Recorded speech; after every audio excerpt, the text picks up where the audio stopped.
we got our origami killer. I want every available man to finding Ethan Mars. Ethan Mars is innocent. I can prove it.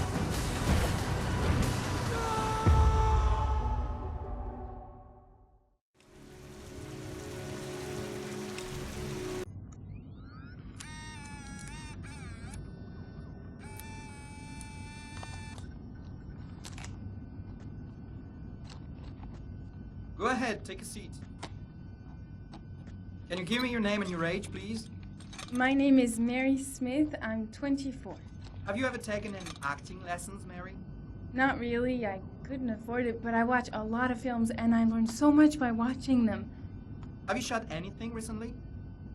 I've had a few bit parts, little things here and there, nothing very serious for the moment. I'm always too tall, too short, wrong hair. There's always something wrong with me. Okay, have you learned your lines? Yes. Let's get started. Mark it, please. Casting Heavy Rain, actress Mary Smith, take one. And action. The first time I saw you, I knew you were the one. I thought these things only happened in the movies, you know? The pounding heart, the sweaty hands, and the shaky legs. I was coming out of the theater, and it started pouring heavy rain, so there I was, soaking wet, teeth chattering, freezing cold, and then you came up to me. You looked at me straight in the eyes and you said, "Need an umbrella, miss?" You sent me flowers for weeks and you said you'd love me forever. 3 months later, we were getting married. God, it sounds so stupid. It's such a corny romance. But real life, it never ends up being what you think it's gonna be. You think it's gonna be one big happy fairy tale. And then one day you wake up in an average little house, leading an average little life, and your real dreams are about paying the bills and maybe someday getting a bigger TV. And you realize that maybe that wasn't the life you were dreaming of. You realize maybe things could have been different. And maybe I actually could have lived with all of that, but then one day it all just stops. It starts with something small. A little lipstick on a collar, a few nights when you come home a bit late. At first I tell myself that I'm crazy, that you would never do such a thing. But just to ease my mind, one night I follow you as you leave the office. I follow you to the CD hotel where you meet the girl. And then my whole world falls apart.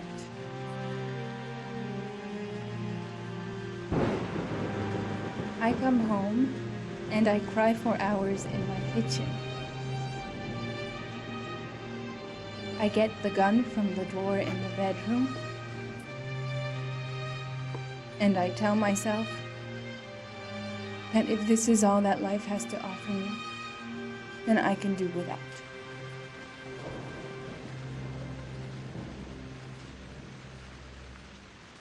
But then I change my mind.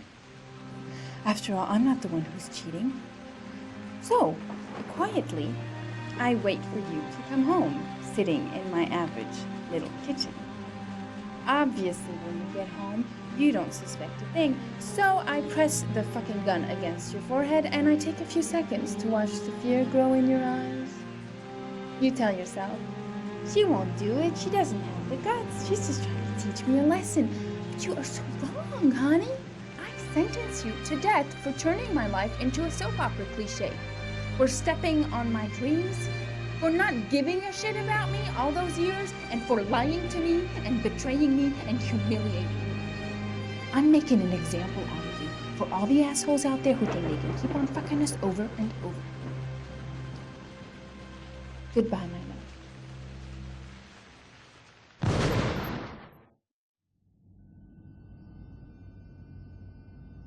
So, how was it? Very nice, very nice. You think I might stand a chance? Someone will get in touch with you and let you know. She wasn't too bad, huh? Doesn't matter, she's too tall for the part. Next!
something, Mr. Jayden?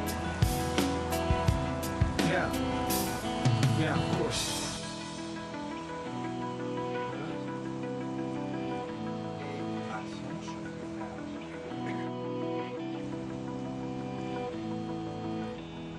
Check. You can pass.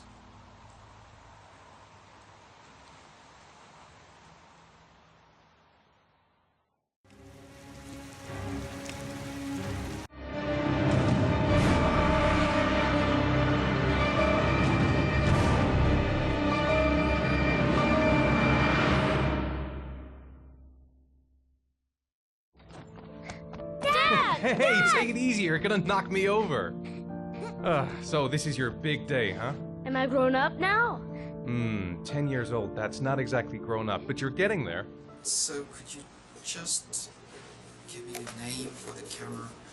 My name is Pascal Langdale.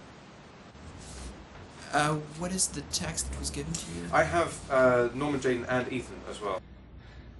Sean may be dead in a few hours. He wants to test me. He wants to punish me for Jason's death. I'm the one who should have died.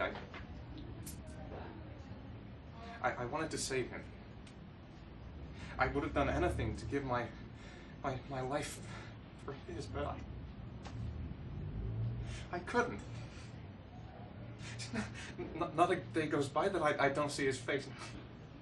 Now Sean has got nothing to do with that, nor do any of the other children. This has to stop. You've got to hand yourself into the police. Look, Ethan. if I hand myself into the police, I lose all chances of finding Sean. They'll question me, but I won't be able to tell them anything because I don't know anything. I don't know what happened. Ethan, you may have killed those children. You don't know what you're capable of. You must hand yourself I in. have to save Sean at all costs. He may be a prisoner somewhere, and I'm the only one who knows where. If I have to face up to all these trials to prove to myself that I love my son, then I'll do it. Ethan, it's crazy. You have to hand yourself in. I'll hand myself into the police when I have found Sean. Now, don't... Promise me you won't inform on me until I have found my son. Recent report indicates that the police are now treating this as another kidnapping. Obviously, Hello there, time is running out sweetheart. fast for the What can I do investigators for trying you? to find the child. I'd like a I'm room. Michael Nettie for ICN. For you?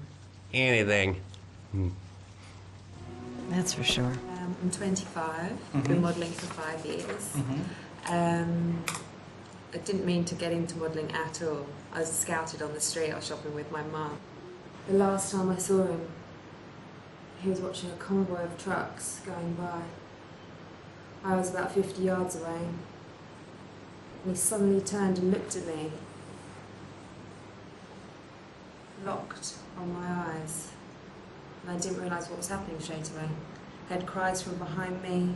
Everyone started running in slow motion. I just remained motionless, locked on his gaze. I hadn't noticed the detonator in his hand. Your vast experience hasn't prevented 8 victims from being murdered. Fucking asshole! Blake, if you've got a better plan, I'm willing to listen. Don't be shy. I'm all ears. Yeah, Leon Ockenden, PFD. Can you tell me a little bit what you've done recently? The last thing I did a thing called Richard the Lionheart for the BBC. Corda confessed. You beat him all night to make him talk. He would have confessed to Kennedy's assassination if you asked him. Your confession is a heap of shit. Corder is not the origami killer. He's a sick child killer, but he has nothing to do with the disappearance of Sean Mars. We have lost time for nothing. And all this time it continues to rain. According to the weather forecast, we've got less than 12 hours before we reach 7 inches of rainfall. And we haven't the remotest idea where Sean Mars is. Excellent. I bought 10 minutes of your time, didn't I? All I ask is that you use that time to answer some questions. So, this is where you work? Disappointed? No, it's just very different from what I imagined. How do you become a private eye? Well, I was a cop for 20 years, and one fine day my wife decided to run off with You know, so you should see all the faces of the husbands when they first discover that I know that they have a mistress. It's like a little kid, their hand caught in a cookie jar. You know, I could have tripled my salary. You know, if I accepted everything they promised me, just to keep quiet.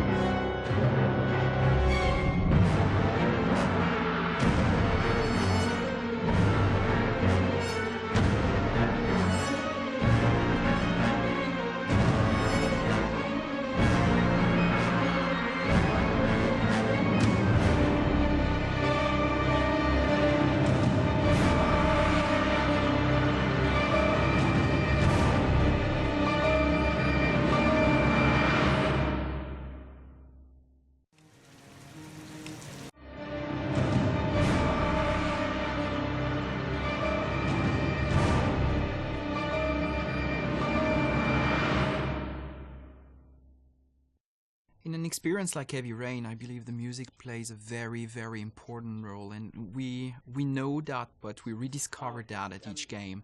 And actually, we believe that music is probably about 50%, if not more, of the impact of the images.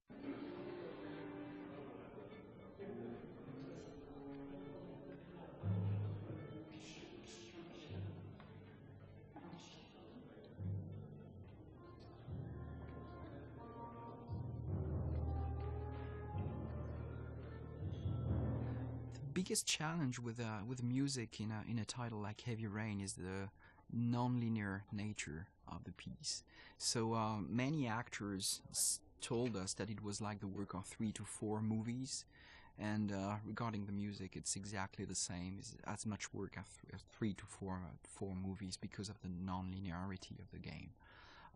So at the same time, you got big volumes to record, but at the same time, you want to keep the same intention, the same intensity, and the same emotion in every single track in the game. So that's what the focus has been so far, and I'm really pleased with the result. It was a bit, bit difficult at the beginning, but at the same time easy because I knew David before, so I know what he likes and what he doesn't like.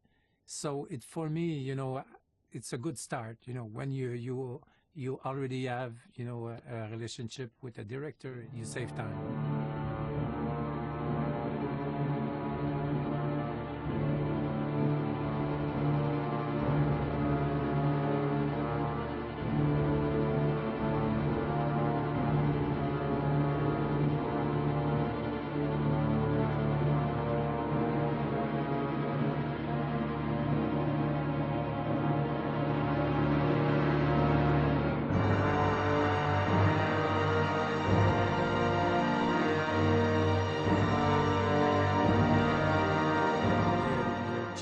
Not to build something that is not there. Everything is there, all the picture, all the details, all the faces, the emotion, the reaction of everybody. So you just have to work as a movie, to be there, just to maybe put a bit more focus about what you should expect on that scene or something like that. But I think in the music it's something, because for somebody sad it's something, for somebody else sad it's another thing. So it's very difficult that I would say, as Stravinsky said, that it's not really it's not you that you will express something by the music. It's the music itself that will express something. In a process like Heavy Rain, there are some milestone moments, and definitely being here at the Bay Road is one of them. So when I wrote the script, I certainly had notes and soundtracks in my mind, which most of the time is not what you listen to at the end, what you get, but it's definitely better what I hear here today. with a real orchestra, and I think that it makes a huge difference to have real musicians and a real orchestra and real composer behind this game.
All right, Dexter. JR wanted me to give you a little shout out. He says to call you a bastard, but I've never met you. You might be perfectly nice for all I know, you bastard. Like, comment, and subscribe, or I'll break your fucking legs.